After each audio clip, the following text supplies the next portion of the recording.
Bonjour à tous et bienvenue sur boursicoté.com pour cette nouvelle analyse technique des principaux indices mondiaux avec un DAX donc qui semble lui aussi vouloir reprendre un petit peu de hausse puisque nous avons ici une configuration de reprise. Alors le gap a été quasiment comblé sur le DAX, mais il reste encore une petite zone ici. Alors les niveaux là aussi horizontaux ont été assez bien respectés. Je n'ai touché aucune ligne sur ce graphe avant de commencer cette analyse. On voit bien ici que la zone des 12 000 points a agi comme vraiment support de la tendance. Peu avant, on était venu ici à proximité de la zone des 11 850 points. Et donc clairement, ici, on a tenté de reprendre un mouvement haussier, un petit peu comme sur le CAC 40. On est venu tester ici cette zone de points hauts que nous avions eu le 4 octobre. On est venu quasiment à égal chercher ce niveau. Donc là aussi, on a une légère progression entre les zones de points bas.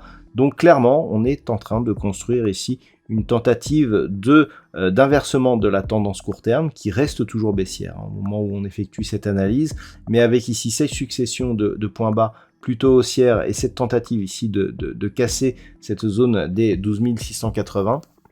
On est clairement ici sur une tentative de reprise d'un mouvement haussier. Cela serait confirmé notamment si on validait une rupture ici de cette zone des 12 965 points. Niveau d'invalidation de cette anticipation plutôt haussière, une rupture ici de cette zone des 12 000 points. Ça reste plus faible par contre au niveau de l'Eurostoxx 50. On est venu valider un deuxième contact ici sur cette zone des 3250 points. On n'a pas de succession de points bas qui est haussière et on a un point haut ici qui est nettement plus bas que lors de la séance du 4 octobre. Donc on sous-performe sur l'Eurostoxx 50 cette semaine et clairement on a beaucoup moins de signaux de retournement haussier que sur d'autres indices tels que le CAC 40 ou le DAX. Donc attention, on est toutefois dans une configuration où le fait d'avoir ici deux zones de points bas qui sont quasiment identiques nous permet d'avoir une configuration en double bottom. On a ici une forte dynamique, donc premier point bas, point haut ici intermédiaire, deuxième point bas. Si la semaine prochaine on poursuit ici le mouvement et que l'on casse cette zone de point haut significatif, on pourrait avoir ici une dynamique qui pourrait reprendre. Alors ce point haut, il est approximativement ici à 3486 points. Le fait ici que l'on puisse le franchir, nous permettrait de revenir ici sur un objectif proche des 3650 points. Donc il va falloir surveiller ça, et naturellement le niveau d'invalidation, c'est cette double ici, zone de points bas, donc proche des 3260 points. En cas de rupture, on validerait donc la poursuite de la dynamique baissière. Sur le S&P 500, nous avons eu une grosse alerte baissière. Lorsque l'on observe cet indice, clairement, depuis ici le retournement que nous avions eu à la fin du mois d'août, on a une évolution ici qui est baissière, qui rebondit bien ici sous la moyenne mobile 20 exponentielle, de nombreux contacts avec la bande de Bollinger inférieure. L'attaque que nous avons connue hier à l'ouverture a validé un autre contact bande de Bollinger. Depuis, on est venu chercher la moyenne mobile 20 exponentielle comme zone de résistance, ainsi que la zone intermédiaire ici des 3720 points. Donc le fait que l'on redescende si rapidement indique que l'on pourrait revenir sur cette zone des 3550. La zone des 3550 est une zone majeure sur le S&P 500. Elle correspond ici à des niveaux de cotation qui n'avaient plus été vus ici depuis cette phase de franchissement où on avait eu ici zone de point haut, phase de consolidation et cassure. Le fait de casser ici cette zone nous donnerait des perspectives bien inférieures puisqu'il faudrait remonter ici à la zone de point haut ici que nous avions avant le Covid. Là on est en février 2020 et donc cette zone des 3390 points comme figure d'objectif, ou alors cette zone de support lorsque l'on avait eu la première temporisation ici après le rebond à 3216 points. Donc attention à cette zone des 3550 points, elle est extrêmement observée donc par un bon nombre d'investisseurs et d'analystes. Une rupture pourrait provoquer ici un phénomène d'accélération par justement la cassure de ce niveau majeur et donc pourrait prolonger la dynamique baissière dans laquelle se situe l'indice américain actuellement. Au niveau du Nasdaq, la configuration est assez similaire, hein. Ce qui préoccupe, c'est cette cassure ici des 10 945 points. Sauf que là, eh bien, on est déjà en dessous, hein. Donc on a un Nasdaq ici qui a été un peu plus vite à la baisse, hein, que le S&P 500. Et donc là, clairement, on est en train de valider donc la poursuite de cette dynamique baissière.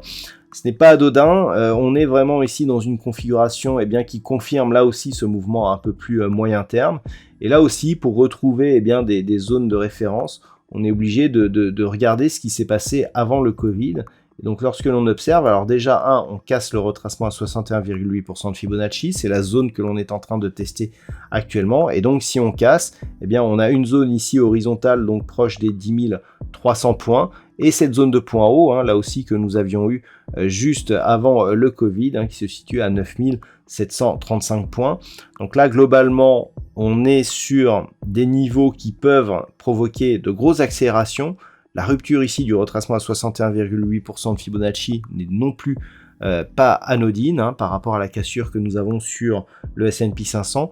Donc attention, car la cassure ici de zone clairement identifiée pourrait là aussi provoquer une accélération du mouvement baissier vers de nouveaux supports et donc un retournement global de la tendance.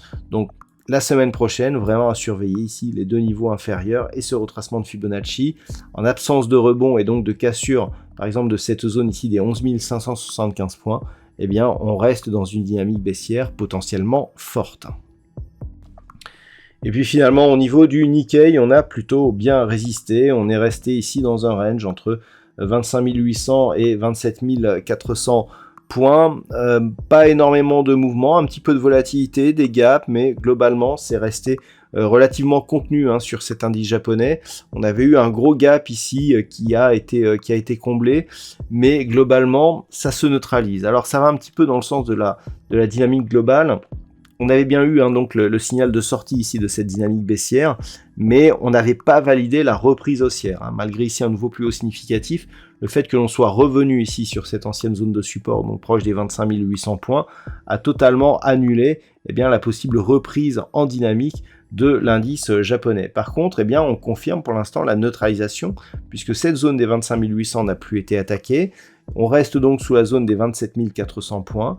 Clairement, on est ici dans une phase de neutralisation qui va bien ici avec la dynamique que nous avons eh bien, depuis le mois de mars de cette année, hein, puisqu'on a cassé ici à la hausse et depuis on est resté globalement au-dessus de cette zone des 25 800 avec des points hauts qui sont au final pas très espacés les uns des autres.